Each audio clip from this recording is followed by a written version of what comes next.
The elections in Lagos. The Oro Festival is an annual traditional event celebrated by towns and settlements of Yoruba origin. It's usually celebrated only by male descendants who are paternal natives of the specific locations where the particular event is taking place.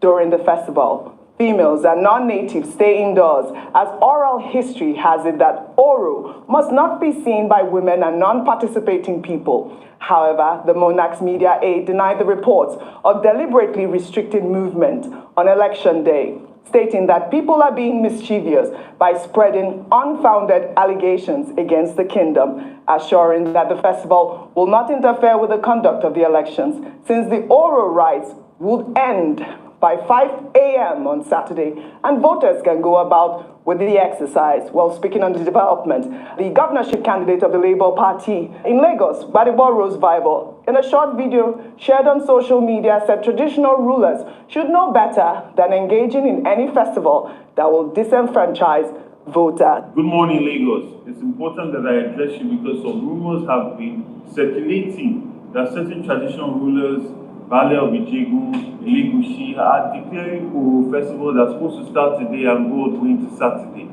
Our intelligence reporters said that this is unconfirmed, it is a lie, and it is false. These are rumors that people are putting out just to intimidate or scare you. Traditional rulers know better than doing any festival that will in any way disenfranchise any voters. Carry on our activities. We have barely 3 days to go.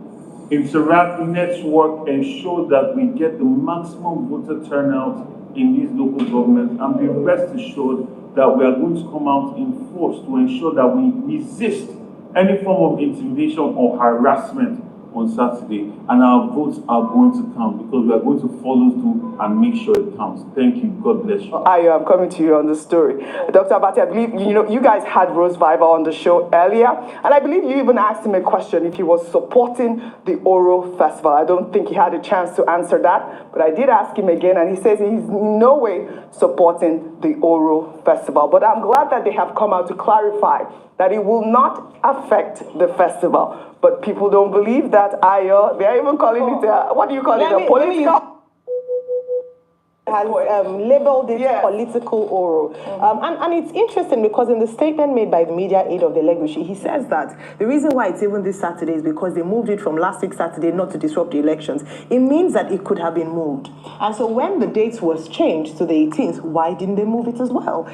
The first aspect for me in seeing this is if it's a disrespect of set down laws and rules, and even of Nigeria as a whole. The federal government gives a directive that we have elections, we have curfew from 12 midnight, and then the traditional ruler decides to set his own curfew or movement at the same time. And so I asked the question, and I tried to ask some legal minds. Okay, in these two cases, who rules? Is it the traditional institution or the laws of the land or the directives from the federal government? Now, in terms of how it impacts the election itself, and that's why people have referred to it as political Oro. I must mention that beyond Elegushi, the Bale of Ijegun as well has declared this weekend. In fact, I heard he postponed his own from last week to this week, and then you wonder why. If it is not politically motivated, why is the timing coinciding with the elections? Now, why Elegushi is a hotspot is because of how volatile it was during the presidential elections. We haven't yet seen a conclusive report or perhaps action taken with regards to what happened in Elegushi. For those who might have forgotten, this was where we had thugs come to that polling unit and destroy the ballot boxes, threw away some the votes of some people who had casted their ballot. And the Elegushi made a statement that he did not know all the people that were there. He could not recognize the people. And then people from the other side of the express came to that polling unit, and so INEC posted some people he couldn't have known, everyone in his environment who came to vote on that day. So his statement already was suspect. Someone had said, let's not desecrate tradition and culture in Nigeria. It's revered, we respect, and we honor it. Very soon, what we would have is that churches too will say they don't want to have night vigil on the night of election. Muslims will say they want to have lectures because it's a right. We should respect people's the right to worship and religious freedom. So it's very important that we take note of this. We are making a noise about this. The Lagos State governor We are looking forward to what he would say in response to this, because he has to make a decision. Do not disenfranchise anyone. I wanted to address the question, what is Oro? Because to many people who are not Yorubas, who are not Nigerians, they probably don't know what Oro is.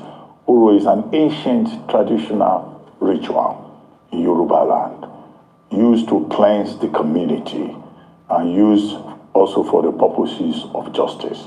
There is a gender-specific festival or ritual, if you like, and it is patriarchal in nature.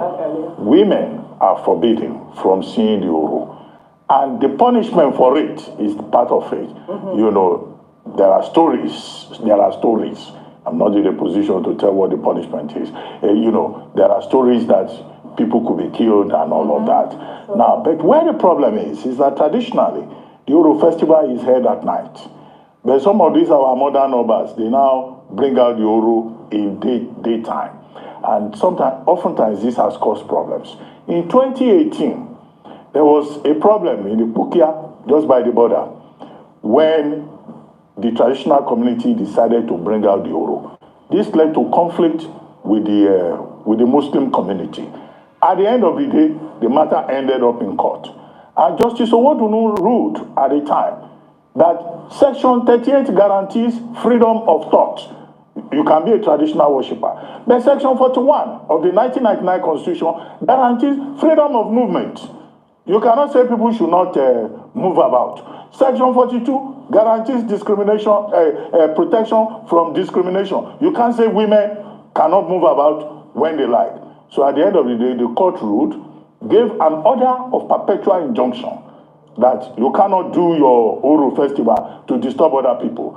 He ruled for that if you must do your Oro, it must end at 4 a.m. He ruled for that if you must do Oro, you are the traditional ruler, it must be with the appropriate approval of the state. So the question is, as the Elegushi or the Baale of Ijegun, have they obtained approval from these relevant authorities? In 1999, to remember another example, in Shagamu, 68 persons were killed because of Oro Festival. And what was the issue? The Hausa community said, you can't say we can't move about because you are doing Oro. It led to a clash between the Hausa non-indigenous and also the people of Shagamu, the traditional worshippers. 68 persons were killed. The next incident was in Okorodu. So all these Elegushi and Baale of Ijegun, they should be properly advised about the antecedents in this regard. And they should both realize that if there is any problem, the laws of Nigeria do not grant traditional rulers immunity from prosecution.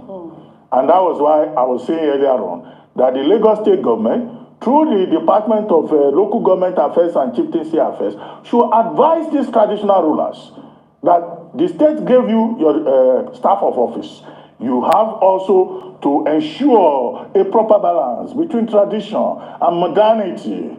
And if any problem should arise, these traditional rulers should be held responsible, because people are already saying the same Elegushi went to polling unit on February 25 and was saying he didn't want non-indigenous to come and vote within his domain. He doesn't have such authority. And it should be so properly advised. All right, well said, Dr. Abati. Well, we'll take another story.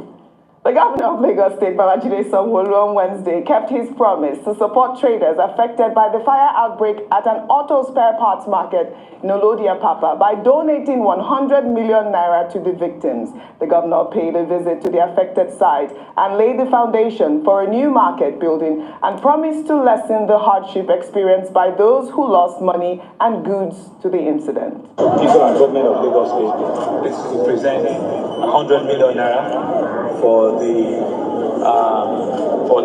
traders that are carrying auto spare parts traders that are here, that we promise that will make this available for them. Thank you, sir. Only thing I have to say here is thank you. May God Almighty God continue to bless you forever and ever. All of us here must come out and vote for our Excellency, full of time.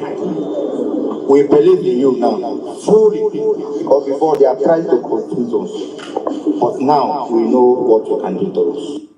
Well, that video has caused a lot of furore, but in another development, the Lagos State Governor Babajide Sanwo-Olu on Wednesday directed the State Ministry of Education to commence investigation into the case of a student who was reportedly sent out of school for using a poster of the Labour Party presidential candidate, Peter Obi, to wrap her books. The incident was reported to have taken place at Odomola Junior Secondary School in the Ekpe area of the state.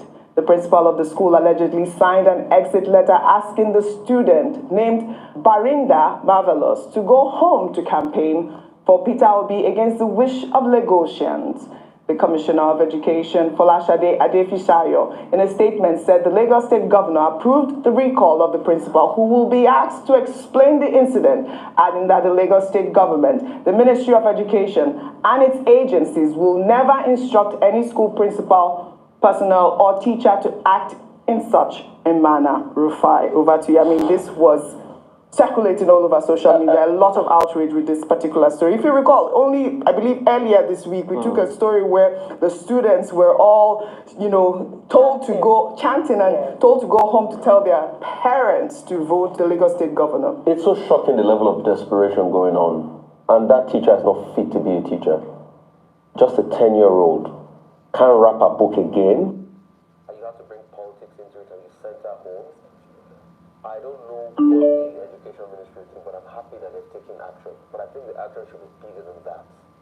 This political bigotry has to stop in our society. And most of them are being condoned by the government. Because it favors you, because everybody is giving this rallying cry for them to vote your party and vote you in, does not mean we should take rubbish when we say it. This is absolute nonsense.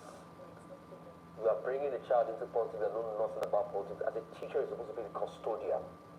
A 10-year-old. Principal, I heard that. Principal.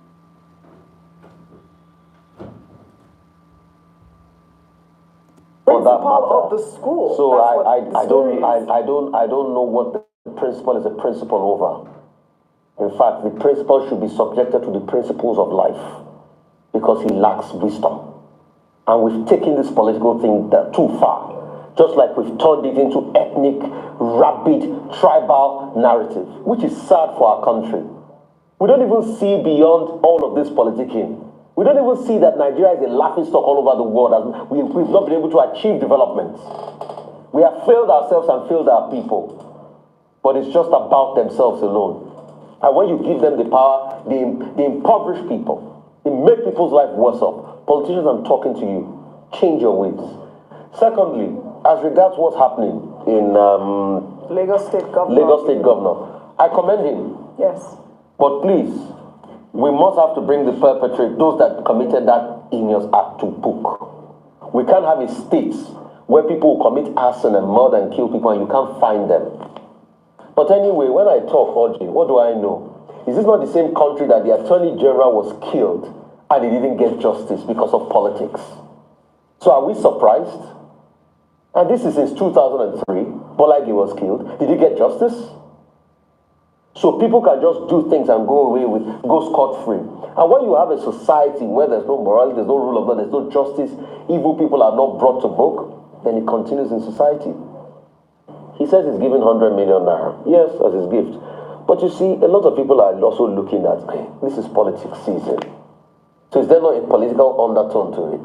Because prior to this time, people are asking, what was done? Was this the level of empathy for the people? Although people can come out and react and say, no, he's always been doing this and all of that. But people are asking, is it because of politics that all of a sudden people are visiting all sorts of places, churches and the likes and all of that, and shaking hands with? Is it because of politics?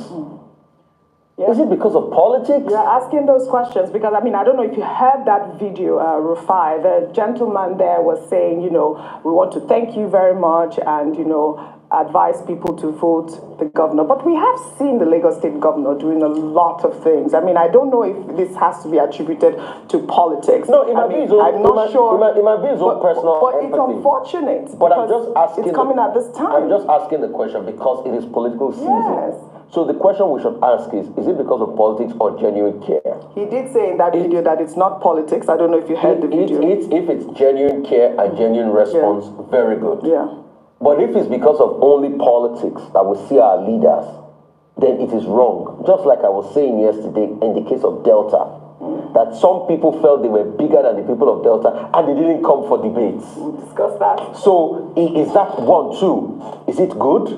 Because you see, the reason why our leaders run riot in this country is because there is no accountability system. And most of the people that are supposed to hold them accountable are the ones that are benefiting from them. So once they benefit from them, they can't talk. Yeah. And because they are benefiting from them, others that are speaking up, they try to shut them down. Right. All we just want is a governor that is responsive. Governor, so kudos to you for responding, but please, let's not make it about politics. Yes. That's just all I'm saying. Absolutely. A quick word from you, Dr. Abati, on the student that, was sent home with that. The point is already, clear. You should not use the school system to play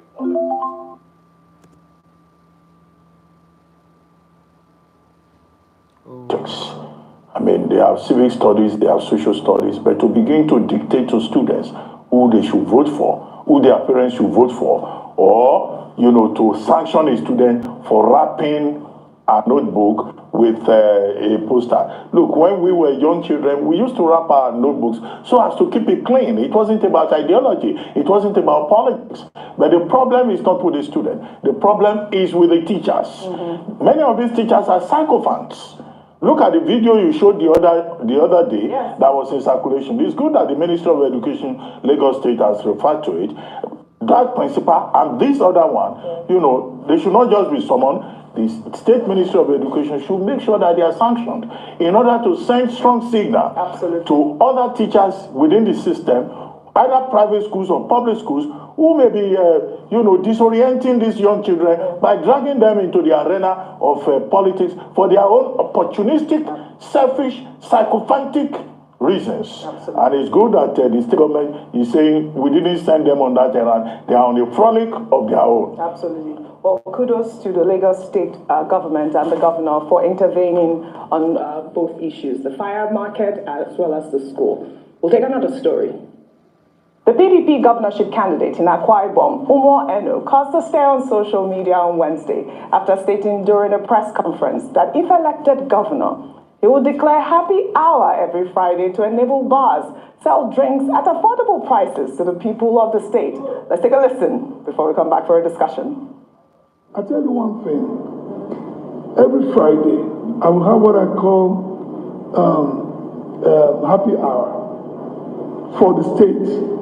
And it's simple. What do I want to do with happy hour? I want to create business for people that have facility. So we declare that, okay, you know what, between 5 and 6, these are the bars that will open up. So we pick them randomly and we send someone there, give us these drinks. As people come, if you were to sell for 200, please sell for 59. Because we've paid you. I will get Akwa Ibom to relax. Get Akwa Ibom to relax. All work without play makes Jack a dull boy. We will mix play. I believe that if you work hard, you should rest well. I've gotten so many comments on this story. Somebody say this is my kind of governor. Anyway, very quickly, I'll just say that all the issues, I understand that he wants to make people happy. It reminds me of the Commission of Happiness. Yeah. What happened to her, by the way? Does that role still exist? Yeah. That's a good point. I hear that the governorship candidate is into the hospitality industry. Yeah. So he has hotels, and so maybe that's why he has a particular interest, and he has personal observation and research that it has, an impact on the well-being of the people who come to use his facilities. But please, let's stick to the more pressing issues. Let's stick to the issues. Dr. Abati, your story. The people of Akwa Ibom State running the risk of getting a pepper soup governor. Because this is a pepper soup and jollof rice proposal.